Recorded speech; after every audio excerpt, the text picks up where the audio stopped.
Venha ser impactado pelo poder de Deus. Efésios capítulo 6, versículo de número 18, que diz assim: orem no Espírito em todas as ocasiões, com toda oração e súplica, tendo isso em mente, estejam atentos e perseverem na oração por todos os santos. Meu muito obrigado, os irmãos podem tomar assento, por favor. Queridos e amados irmãos, essa noite eu quero falar um pouquinho sobre o nosso tema, da nossa temática, tá? Oração, a força que move a igreja. É a nossa temática do nosso campo.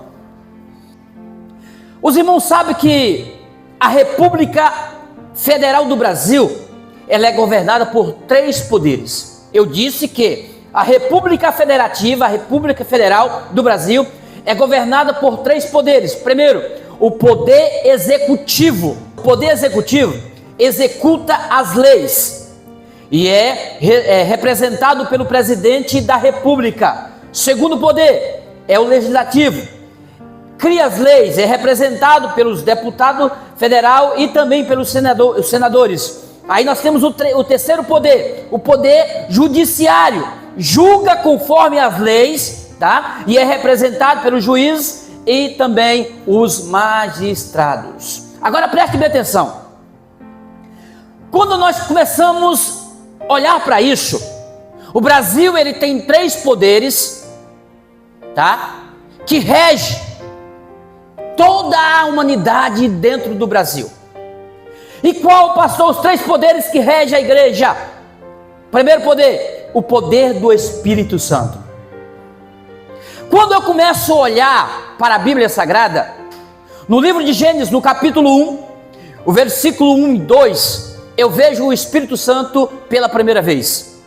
A Bíblia diz que, em Gênesis no capítulo 1, versículo 1 a 2, no princípio criou Deus os céus e a terra era sem forma e vazia, e havia trevas sobre a face do abismo. Mas preste bem atenção, o Espírito de Deus movia sobre as águas. Isso aqui é muito importante, sabe por quê? Porque quando eu ouço pela primeira vez falar do Espírito Santo no livro do Gênesis, eu não vejo o Espírito Santo parado, atado. Ei, meus amados, eu vejo o Espírito Santo em movimento, movendo sobre as águas, aleluia. Sabe o que me chama muita atenção aqui? É que naquela ocasião, ele movia sobre as águas, mas hoje eu tenho uma notícia da parte de Deus para o teu coração. O Espírito Santo não quer mais mover nas águas, ele quer mover na tua vida, ele quer mover no teu coração, ele quer mover na tua família, ele quer mover na direção da tua vida. Então eu vejo aqui a primeira ação do Espírito Santo, aleluia, o poder que move sobre mim, sobre você. Ai de nós se o Espírito Santo não agisse na nossa vida. É por isso que Jesus disse: olha, eu vou para o Pai, mas vou enviar quem? O Consolador, o Espírito Santo, para estar com vocês no momento mais difícil da sua vida, e no momento que você não saber orar, ele vai interceder por vocês com gemidos inexprimíveis. Então preste atenção, nós vemos aqui a primeira ação do Espírito Santo no livro do Gênesis, movendo sobre a face das águas. Mas preste bem atenção, eu poderia passar a noite toda aqui falando sobre a ação do Espírito Santo, mas eu quero te dar mais um exemplo sobre o poder do Espírito Santo, aleluia, em nós. Se você abrir a sua Bíblia em Atos dos Apóstolos, no capítulo 4, versículo 31, gente, tem um versículo maravilhoso que diz assim: e tendo orado, diga comigo, e tendo orado. Olha para você ver, o Espírito Santo ele começa a agir através da oração. E tendo orado, moveu-se o lugar em que estavam reunidos, e todos ficaram cheios do Espírito Santo, e todos ficaram cheios do Espírito Santo, e anunciavam com ousadia a palavra do Senhor. Então preste bem atenção, o primeiro ponto é que eles estavam reunidos, só que eles estavam com um objetivo: oração. A igreja primitiva, ela sabia que a oração era algo que levava o crente a lugares tremendos. Olha para você ver que coisa linda. E tendo orado, eles começaram a orar. De repente moveu-se o lugar. Parece-me que vejo, parece que a terra, parece que o local que eles estavam, parece que começou a mover, parece que começou a tremer, e a glória desceu sobre eles. E o versículo ainda continua dizendo: moveu-se o lugar em que estavam reunidos, e todos não foi algo parcial, não, foi total. E todos foram cheios do Espírito Santo. Agora preste bem atenção. Só que a partir daí veio a missão. A partir daí veio a missão. E anunciavam com ousadia a palavra de Deus. Então, em primeiro lugar, oração. Segundo lugar, capacitação. Terceiro lugar, vai fazer a obra do Senhor, porque aquele que te chamou, ele te garante. Amém? Amados, segundo poder, a palavra de Deus. Uma das coisas mais importantes na vida do cristão é a palavra de Deus.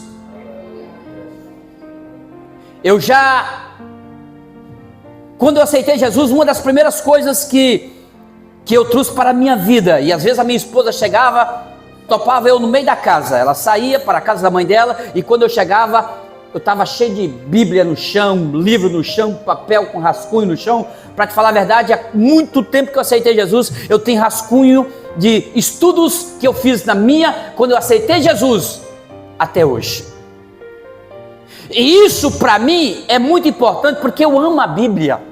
A palavra, ela edifica, a palavra levanta, a palavra é como um martelo que esmiuça a penha, aleluia, ela transforma, ela pega o homem lá no lixo, lá no lamaçal do pecado, e Deus dá um banho nele de regeneração, através da palavra, e ele se torna um pregador, ele se torna um missionário, uma mulher de Deus, um homem de Deus, preparado, aleluia, para fazer a obra do Senhor na face da terra. Agora sabe o que me chama a atenção? Vamos lá falar sobre o poder da palavra de Deus. A igreja, ela é purificada pela palavra. João 15:3 diz que a igreja, ela é purificada pela palavra. Mas eu quero me ater aqui em Romanos, no capítulo 10, o versículo 17. O que diz aqui? De sorte que a fé vem pelo ouvir. É por isso que nós precisamos ministrar a palavra do Senhor, porque quando eu ministro a palavra do Senhor, vai gerar fé. Quando eu ministro a palavra de Deus, vai gerar fé, e a fé gera cura, a fé gera libertação, a fé gera transformação, a fé gera salvação de alma, porque a fé vem pelo ouvir, e não é para ouvir o prefeito da cidade, não é para ouvir o papa, nem o pastor, é a palavra que é transmitida pelo pastor, é a palavra que é transmitida pelo aquele que tem a palavra de Deus na sua vida e nas suas mãos. A palavra de Deus é viva, e quando a pessoa ouve a palavra, a fé se acende, e ele crê na palavra de Deus. Lembra da mulher do fluxo de sangue? Ela ouviu falar de Jesus. Sabe o que ela fez? Ela saiu ao encontro de Jesus e ela disse: olha, estão dizendo por aí que o homem cura, né? A gente pode fazer essa comparação ou esse entendimento. Estão dizendo que tem um homem na cidade por aí que cura. Ah, é? É. Ele anda por cima do mar, ele repreende demônios. O morto está morto há 3 dias, ele diz: Lázaro, sai para fora, e o morto sai vivo. Ei, se tão somente eu tocar na orla dos seus vestidos, eu vou ser curado. mas ela ouviu falar de Jesus. É por isso que a Bíblia diz: conhecereis a verdade e a verdade vos libertará. Então preste atenção. Primeiro ponto: o poder da palavra. De sorte que a fé vem pelo ouvir e ouvir a palavra de Deus. Diga comigo assim: a palavra gera fé. Aí isso me chama muita atenção, porque Hebreus, ele diz: olha, sem fé é impossível agradar a Deus. Porque tem muitas pessoas que não agradam a Deus, porque ainda não gerou dentro dele a fé. E se ele não tem fé, ele não consegue agradar a Deus, porque, não é como você comer um prato de feijão, um prato de comida. Você tem de fechar os seus olhos, aleluia, vivendo aqui nessa terra, com seus olhos fechados, você vê o céu do lado de dentro. Está entendendo? Está entendendo? Aleluia! É você fechar os seus olhos espiritual. Você não está vendo o degrau, mas você está pisando no degrau da bênção da tua vitória. Aleluia! Louvado seja o nome do Senhor. É você não ter uma casa, mas você pela fé diz: eu tomo posse da casa que Deus vai me dar em breve. Eu tomo posse da bênção da vitória que Deus vai me dar em breve. Aleluia! Preste atenção. Jeremias 23, 29 diz assim: porventura a minha palavra não é como um martelo? Porventura a minha palavra não é como um martelo? Aí ele continua: diz o Senhor, e como um martelo que esmiuça pedra. Sabe o que é isso aqui? Eu vou te explicar. A palavra de Deus é como um martelo, como uma marreta. Para o quê? Esmiuçar pedra. Quantas pessoas chegam na igreja com coração de pedra, duro? Às vezes entra aqui revoltado, entra aqui todo desbagaçado, quebrado, moído. Alguns até desejando se suicidar, se matar, deixar pai, deixar mãe, sair por aí. Quando chega aqui, uma criança começa a louvar o nome do Senhor, alguém começa a ministrar a palavra do Senhor, e de repente a palavra começa a entrar no coração dele. Olha a marreta de Deus batendo, olha a marreta de Deus batendo, e vai quebrando, vai caindo aquelas barreiras, aqueles pedaços de pedra dura, vai caindo, e de repente Deus encontra um coração maciço, aleluia. E aí ele diz: eis que eu estou à porta e bato. Ei, bater na onde? Na porta do coração. Se alguém ouvir a minha voz, eu vou entrar e você acolherei. Jesus nessa noite está dizendo: ei, crente, eu quero entrar no teu coração. Aleluia. Você pode aplaudir o Senhor por essa palavra? Você pode aplaudir? Não se incomode não, eu sou assim. Aleluia, glória a Deus. Ainda falando do poder da palavra de Deus, em Hebreus, no capítulo 4, versículo 2 diz assim, 12, diz assim: porque a palavra de Deus é viva. Olha que a Bíblia está dizendo: viva. Tudo aquilo que é morto não tem vida. Se você está aqui, é porque a palavra de Deus te deu vida. Aleluia. Pela palavra Deus diz: haja. Aleluia. Deus está dizendo nesta noite: a minha palavra é viva. E se a palavra de Deus é viva nessa noite, Ele está gerando vida espiritual aqui nesta noite, no mundo espiritual. Ele diz: olha, a palavra de Deus é viva, e tem mais, e é eficaz. Não é algo que traz dúvida, não. É eficaz, não tem erro. Se Deus disse, está falado. Se Deus falou, está falado. Deus não é homem para que minta, nem filho do homem para que se arrependa. Quando Deus diz que vai te abençoar, Ele te abençoa, porque a palavra de Deus é poderosa e está dizendo: olha, eu vou mudar o cativeiro da tua vida, eu vou mudar o quadro da tua vida. Aleluia! Sabe o que me chama a atenção? É que ainda diz: e mais penetrante do que espada de dois gumes. e penetra até a divisão da alma e do espírito. Agora, aqui é algo tremendo.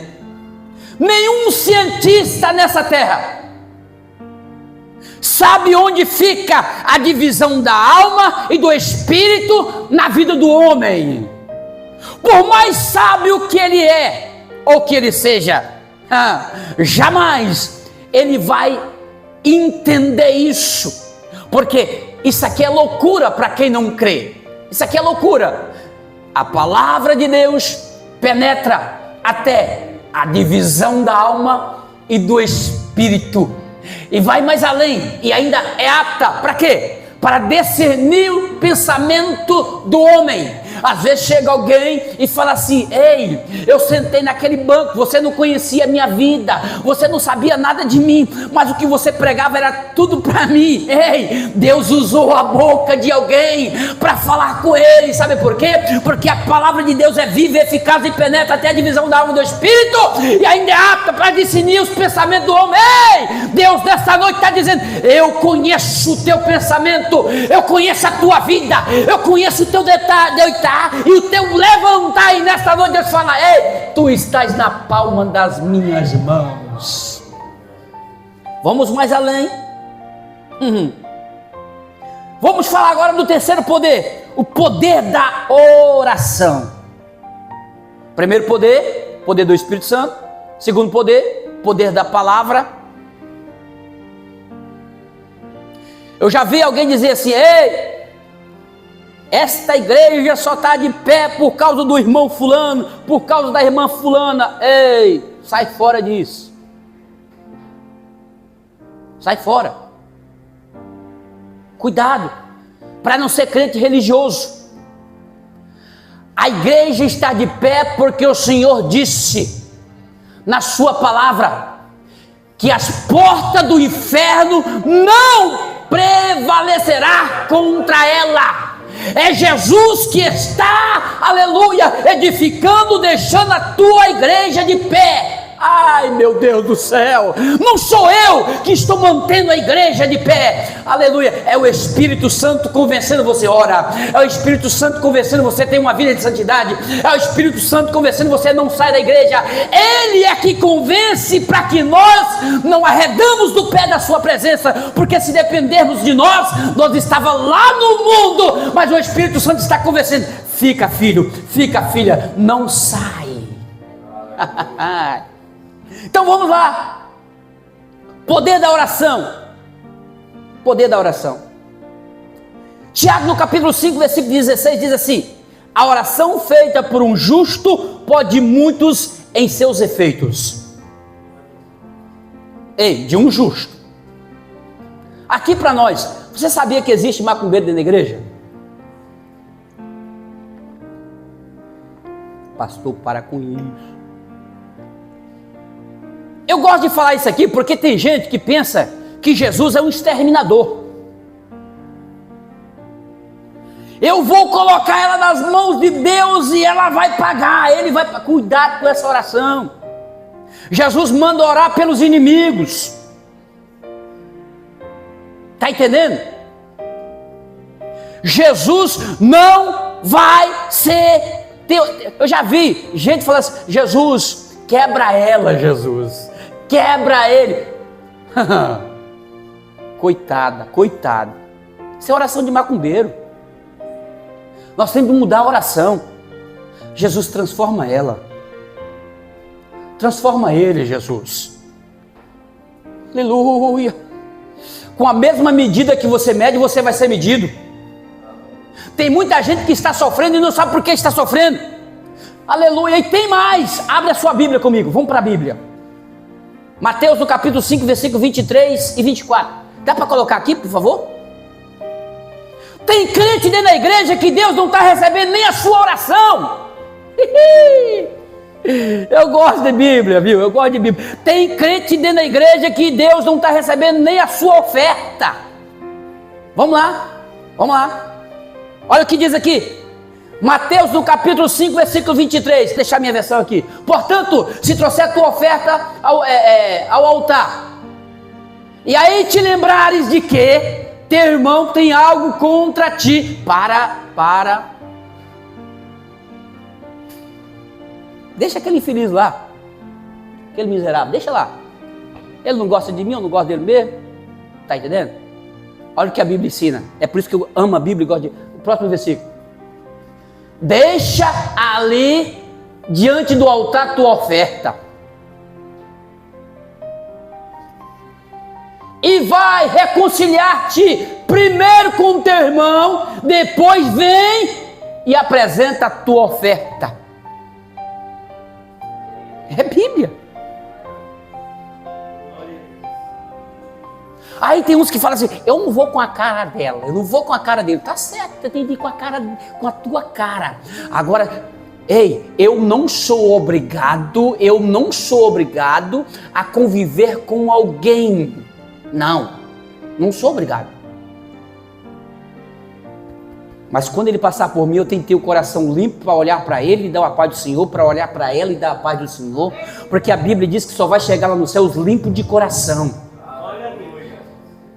Tem crente tomando ceia, tem crente na oração, está na oração direto, mas está falando do irmão, está falando da irmã, está falando do músico, está falando do departamento, e está orando.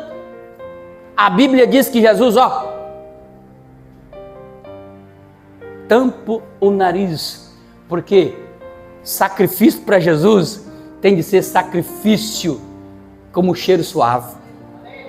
Você sabia que, dois irmãos, eu poderia citar vários irmãos, várias pessoas da Bíblia que fizeram sacrifício e Deus rejeitaram.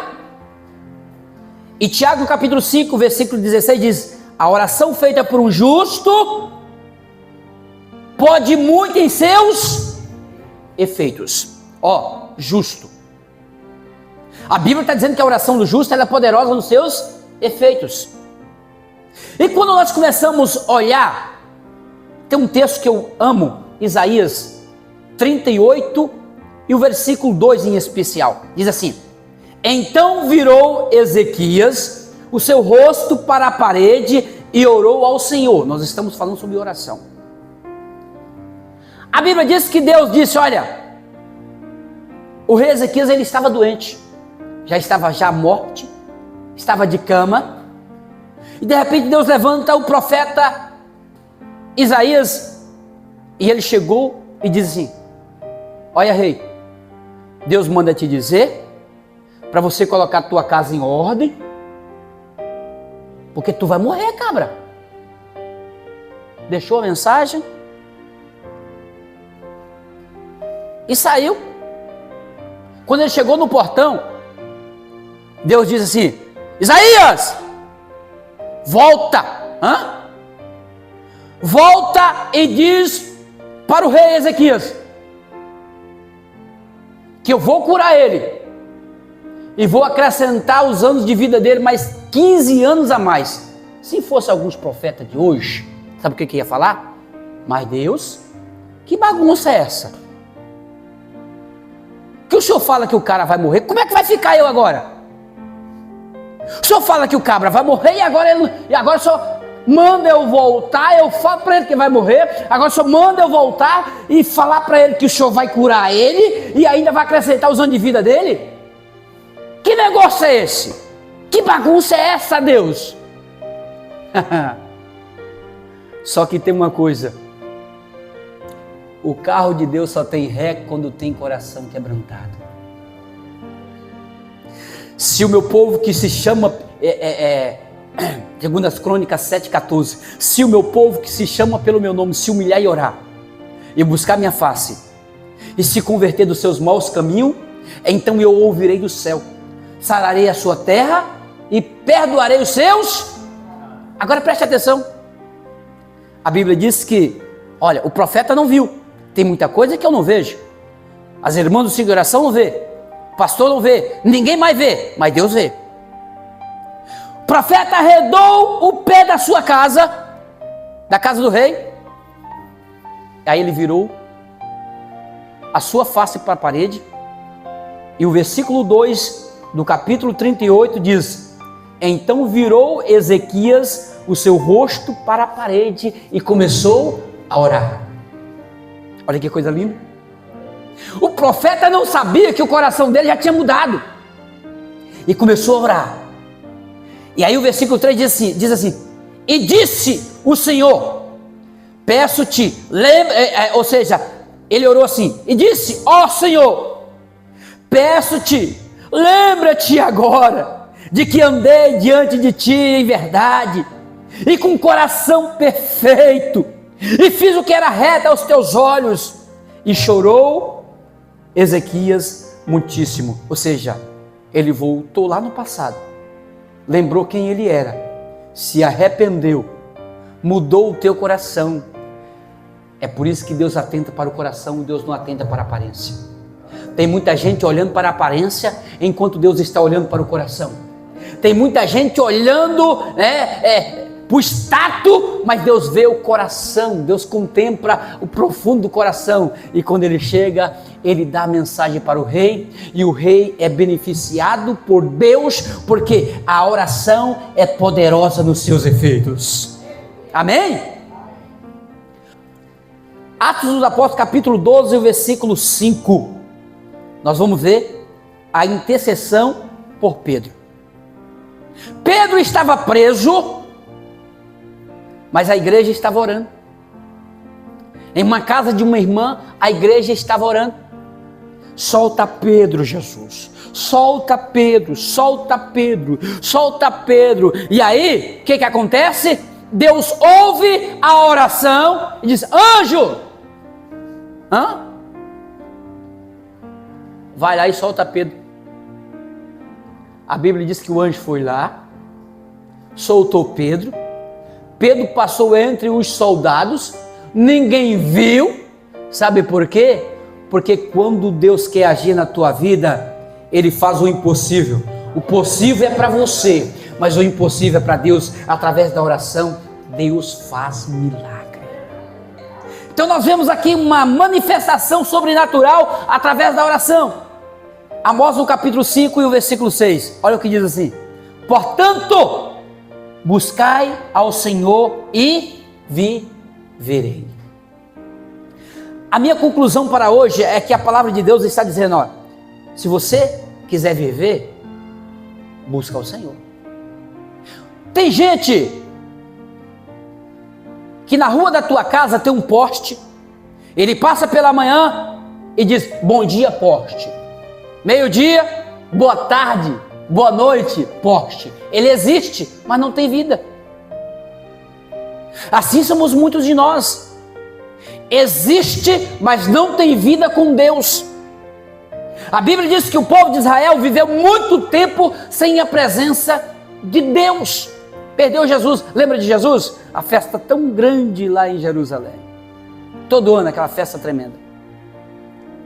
Saiu José, Maria, pegaram Jesusinho, levou para o templo e de repente comprava, vendia, encontrava os amigos, os parentes, mas chegou o momento de ir embora. Chegou o momento de voltar para trás. E de repente, depois de 3 dias, cadê Jesus? Começaram a procurar Jesus entre parentes e amigos. Ei, Jesus está aí? Cadê Jesus? Onde está Jesus? Tem gente que está louvando o Senhor, mas já perdeu Jesus. Está no templo, mas já perdeu Jesus. Está pregando, mas já perdeu Jesus. Está orando, mas já perdeu Jesus. Sabe por quê? Porque pregar não é identidade de ir para o céu. Tem gente que está fazendo tudo isso e vai perder o céu.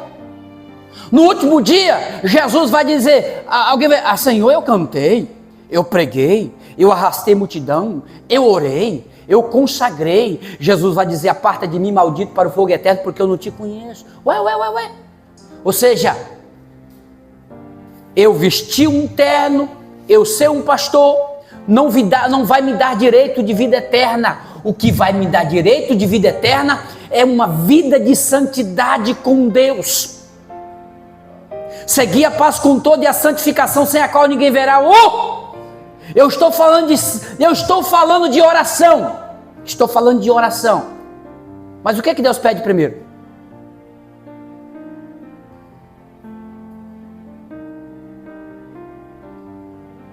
vigiai. Antes da oração vem o quê? Não é orar e vigiai. A Bíblia diz: vigiai e orai. Eu estou falando de oração. Tem gente que está orando, mas não vigia. Primeiro eu tenho de vigiar e orar. O camarada ora, quando chega em casa, parece mais uma guerra. É um campo de guerra. Briga com a esposa, briga com o esposo, briga com todo mundo. Parece que aquela oração só ficou aqui. Eu quero que você se ponha de pé comigo nessa noite. Nós vamos dar continuidade nesse estudo na próxima semana. A oração é algo muito importante. A oração muda a história da nossa vida. Muitos homens mudaram a história através da oração. Ana ganhou Samuel, um sacerdote, profeta, juiz, através da oração. Só que a oração, ela se constrói com vigilância. Sem a vigilância nós não vamos chegar a lugar nenhum. Então nós precisamos primeiro vigiar. Vigiar é consertar o altar. É estar sempre olhando o campo que está sempre minado. Ó, onde vai pisar. Vigiar é não sentar na roda dos escarnecedores. No livro de Salmos, né? É não sentar na roda dos escarnecedores. Vigiar é falar diferente, é pensar diferente. E a minha oração para a tua vida nessa noite, para a minha vida, é que nós, primeiro, venhamos fazer uma reflexão. Por isso que a Bíblia diz: examinai o homem a si mesmo. Vamos fazer uma reflexão dentro de nós. Eu estou orando, eu estou consagrando. Por que a minha vida não muda? Eu estou fazendo aquilo que me ensinaram a fazer. Por que a minha vida não muda? Tem gente que entra ano, sai ano, está no deserto, está orando, está consagrando, está jejuando e está no deserto, não sai da prova. Tem alguma coisa errada. Deserto existe meio, início, meio e fim. Se eu entro ano e saio ano, na prova eu estou orando, estou consagrando, eu não saio da igreja orando, eu vou no monte e estou orando, tem alguma coisa errada. O que eu tenho que fazer, pastor? Examinar. Começar a examinar, porque alguma coisa está errado. E aí sabe o que acontece? Os demônios estão segurando no mundo espiritual. O meu clamor não está subindo, não está passando do telhado. Eu estou orando, eu estou chorando, mas não está passando do telhado. Estou falando sobre oração. Não está fazendo efeito. É porque tem alguma coisa errada. E o que eu preciso fazer, pastor? Começar a examinar. Olhar para dentro de mim. O que eu fiz de errado? O que eu estou fazendo de errado? Onde eu estou errando? E aí, eu tenho de recalcular a minha rota e partir de mais um princípio. Porque para orar tem de ter princípio. Diga comigo, oração. Parte. A partir de princípios. Jesus deixa eu orar e pedir para que caia fogo sobre eles. Não é assim. Eu quero que você feche os teus olhos comigo, por favor. Pai amado,